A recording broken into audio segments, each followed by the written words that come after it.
Olá, meu amigo, minha amiga, bem-vindos ao Portal do José. Obrigado por você estar dando aquela força para o nosso canal, né?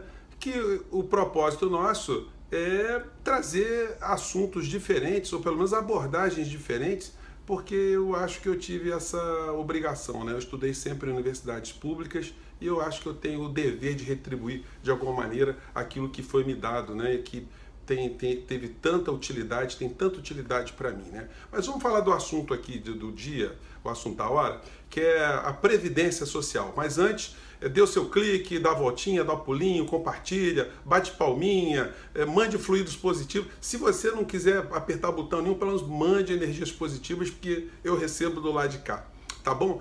Previdência, gente, olha, desde que eu acompanho as questões do cotidiano na política no Brasil, eu escuto falar em reforma da Previdência. Mas quem é que sempre colocou esse assunto em pauta? Será que foram pessoas ligadas a direitos humanos, à defesa de aposentados, à defesa de trabalhadores rurais, à defesa de deficientes físicos de uma maneira geral? Olha só que interessante, não. Procure ver nos anais da Câmara e do Senado que vocês vão ver que sempre quem tocou nesse assunto foram deputados e senadores ligados ao sistema financeiro, ao sistema empresarial e ligado aos meios de comunicação e a bancos também, né?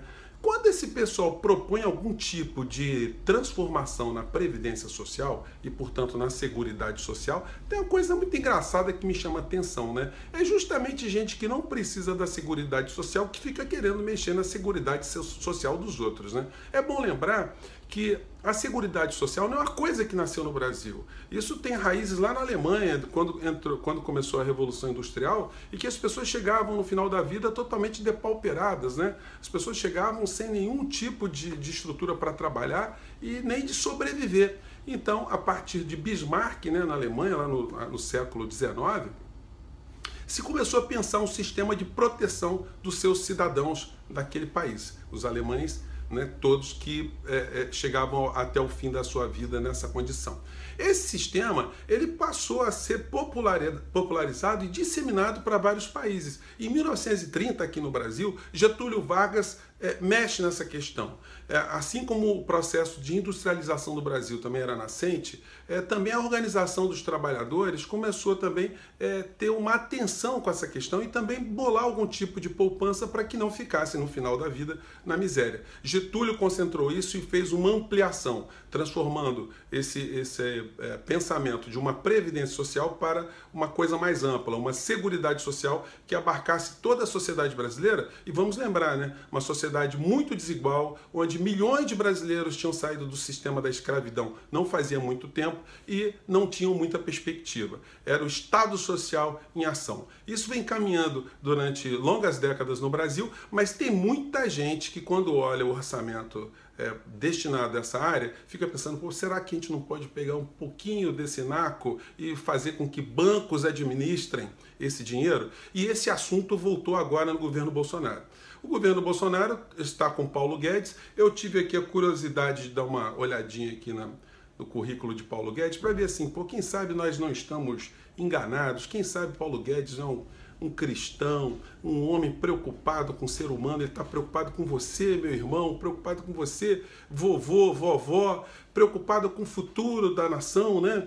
Mas a julgar pela formação que ele teve, não dá para a gente ter muito essa conclusão, porque ele se formou em 1974, ele foi para os Estados Unidos, ficou lá na escola de Chicago, aderiu à teoria filosófica do liberalismo e depois foi trabalhar aonde? Esse homem tão preocupado com o cidadão, ele foi lá ajudar o povo do Chile durante a ditadura Pinochet. Você vê que é um homem muito preocupado com os nossos irmãos lá do Cone Sul. Ele ficou lá durante esse tempo todo e aí só quando volta para o Brasil ele começa a entrar de cabeça em empresas que administram fundos de pensão, administram dinheiro para especulação e por aí vai, né? Não há notícias que Paulo Guedes tenha sido dono de nenhuma padaria para saber como é que é a relação do homem que precisa trabalhar e botar um dinheirinho para dentro do caixa, né? Sempre trabalhou com esse dinheiro dos outros, de uma maneira geral.